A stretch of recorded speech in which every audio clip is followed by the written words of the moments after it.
Hi, this is called a kurta, and this is how we dress up back home in India. Let's talk about 5 ways to bring mindfulness into our health.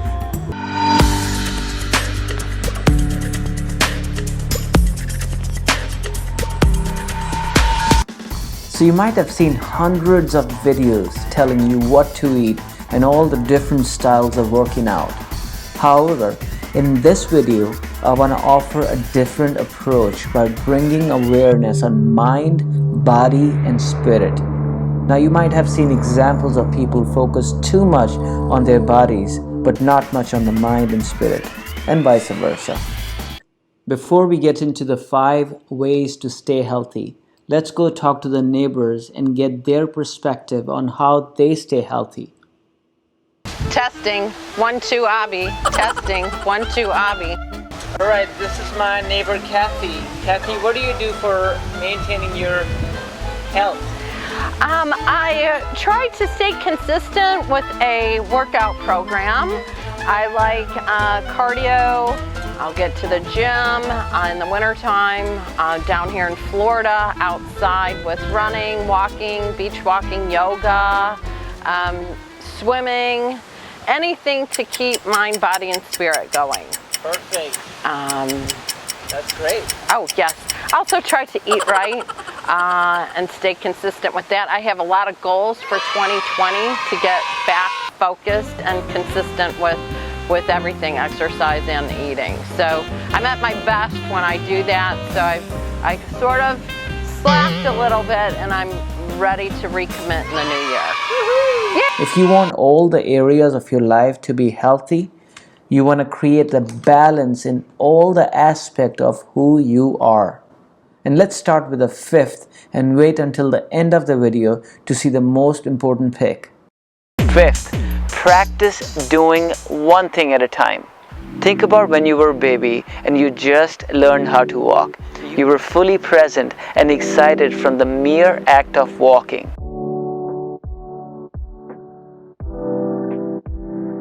See, whenever we are learning something, we are not in the subconscious mind. As soon as we have learned something, we go on the autopilot, the subconscious mind. So to stay in this moment, it's very, very important to bring awareness on one thing at a time. Being fully engaged in the task in front of you and creating excellence. See, whatever we practice, we get good at. And in today's society, we have mastered the art of distraction. And it's rightfully so, because we live in an age of misinformation, where we are constantly bombarded with so much information. We have become perfect targets from social media, AI-driven advertisements, and much more. I mean, think about when you pick up your phone with an intention to find a meditation, and somehow, 2 hours later, you find yourself watching funny dog videos or Justin Bieber. More so now than ever, it's very important to train ourselves to do one thing at a time and create discipline. And you can bring this discipline to create health in all the areas of your life. Hello, this is our friend Calvin. What do you do, Calvin, to maintain your health? Hey, Abhi. Thanks for catching me on a day when I haven't shaved. But what I do to stay healthy is I run 3 miles every other day. I walk the other days. I do a lot of road cycling. Mentally, I try to keep myself clear and not allow things to affect me like they used to when I was younger, and things typically work out for me. Perfect. Does the shaving help?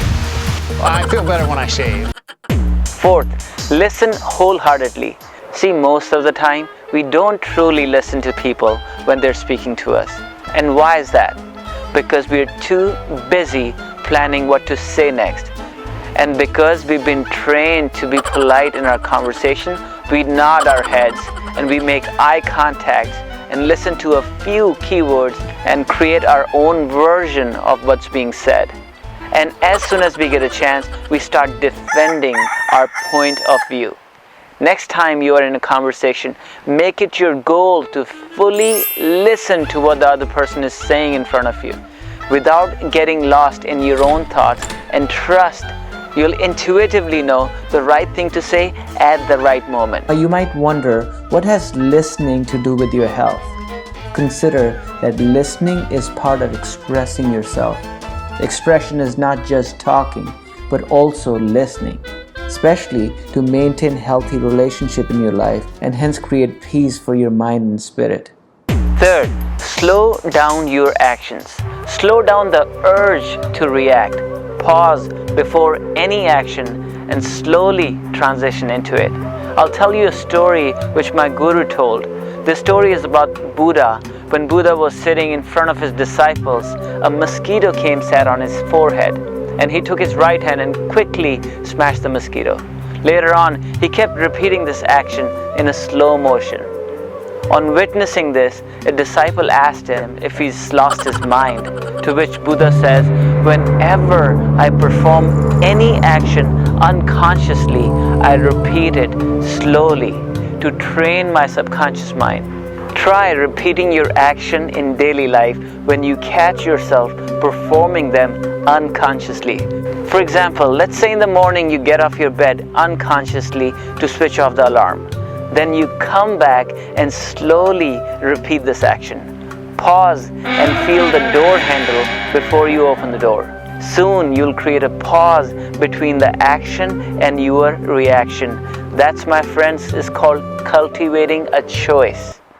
Hello, we are with Sarah at Zen Mind Space. Sarah, what do you do for health, maintaining your health?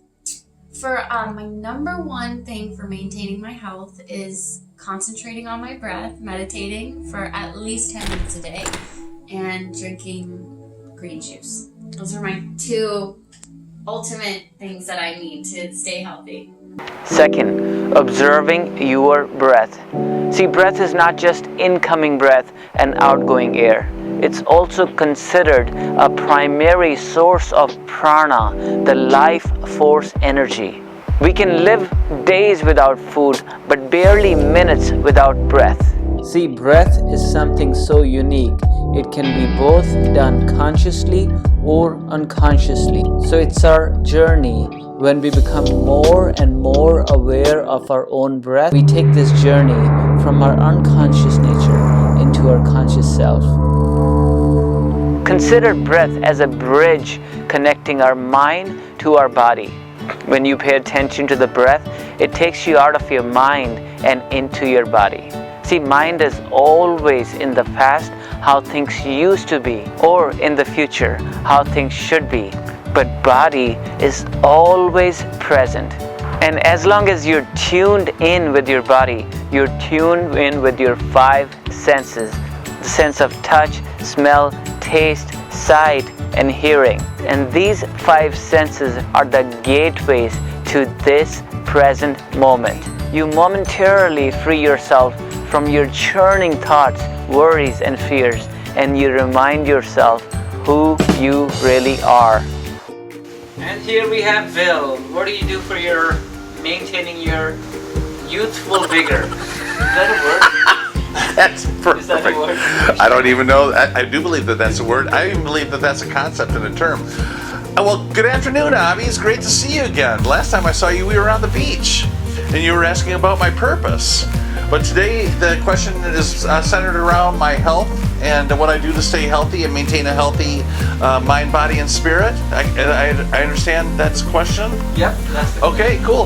Well, I really think that those three concepts do kind of correlate with each other, mind, body, and spirit. I just try to maintain a healthy outlook on life and stay connected to whatever the spirit of the universe is, and then be mindful also with my exercise and diet and just general lifestyle. Being in Florida, the southern Florida, it kind of makes it a lot easier. The weather is very conducive to just embracing the outdoor activities that Florida has to offer. So between swimming in the pool, walking on the beach, and swimming in the ocean and paddleboarding, golfing at the local municipal course, just having a great time outside and maintaining that youthful vigor. First, eat mindfully. Connect with your food. See, back in the day, people used to grow their own food, and hence they had a relationship with the food, all the way from the land it grew in to the table. Now we buy our food from the grocery store, and even worse, online. See, when we don't get to touch, feel, and see the food before it ends up on our table, we don't develop that relationship with the food. And when there's no relationship, there's no respect. We scoff down our meal on autopilot, being distracted by the television, computer, or constant conversation in our head. Not only we miss out the experience of the food, we miss out on the texture, taste, and smell of the food. And this is why all the ancient cultures, especially Ayurveda, places special emphasis on the home-cooked food. Mindful eating is simple. When you eat, eat. Do nothing else. Simply focus all your attention on what's in front of you, the meal. Bring your journal and write these 5 steps down. And at the end of the day, give yourself a score on a scale of 1 to 10 and watch your physical, mental, and spiritual health take off. Also, please comment on which one of the 5 steps resonate with you the most. In the next video, we'll talk about creating intention for 2020. I hope you have a Merry Christmas, stay tuned and healthy. I'm so grateful that you're watching my video right now. And if you like the content I share, please give me a thumbs up, as it helps the video go up in the algorithm. Also, if you haven't subscribed yet, please do so. Namaste and peace. Let's create the life by design.